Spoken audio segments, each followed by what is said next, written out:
Penyebab kita gelisah itu adalah delay, lambatnya kita tersambung kepada Allah.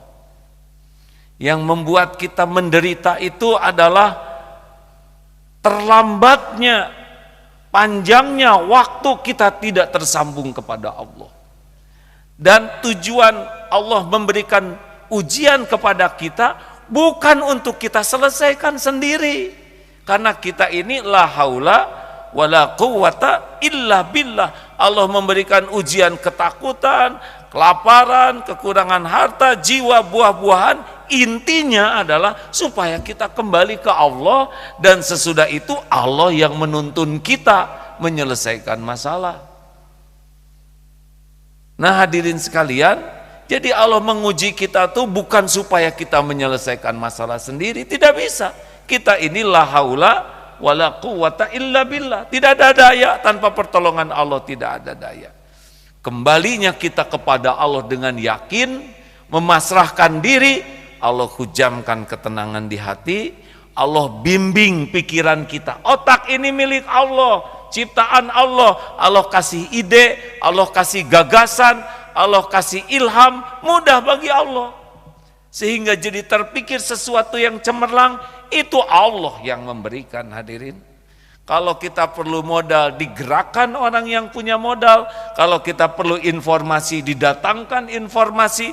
Karena segala-gala yang ada di alam ini sepenuhnya adalah milik Allah, dalam kekuasaan Allah. Kita akan ketemu dengan siapa? Allah yang mengatur.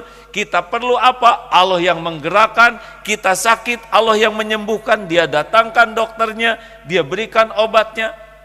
Kalau kita kembali ke Allah, maka Allah akan memberikan yang terbaik bagi kita.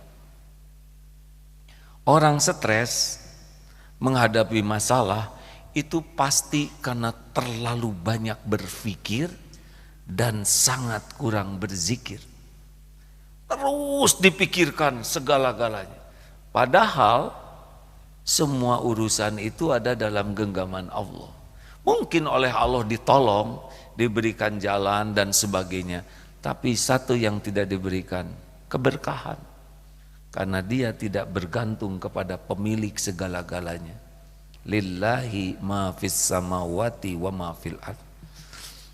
Mendengar virus corona, bagi kita orang yang beriman sudah langsung virus corona, demi Allah itu adalah ciptaan Allah.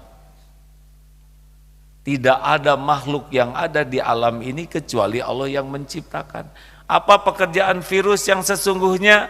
Yusabbihu lahu ma fis samawati wa ma fil ardh. Bertasbih. Virus itu dalam keadaan bertasbih. Lalu siapa yang kena penyakit?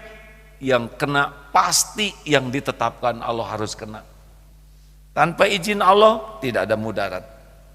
Siapa yang meninggal kena virus, pasti yang sudah ditetapkan Allah harus meninggal. Pada waktu yang ditetapkan, didatangkan malaikat pencabut nyawa atas perintah Allah, lewat sakit kena virus. Tanpa kena virus itu pun yang meninggal tiap waktu tetap terjadi. Lalu apa yang harus kita lakukan? Apakah kita panik? Jangan. Panik tidak menyelesaikan masalah. Kita baca mengapa syariatnya Allah takdirkan ada ini. Oh, makan tidak terjaga, hidup yang kotor, dan berbagai hal yang kita bisa dapatkan informasinya. Efeknya, sempurnakan syariatnya, hidup bersih, makanan bersih, sikap bersih, plus doa yang banyak. Karena virus itu tidak akan menyentuh kita tanpa izin pemilik diri kita. Tubuh ini milik Allah, hadirin, bukan milik kita. Tubuh ini tidak akan terluka sedikit pun tanpa izin pemiliknya.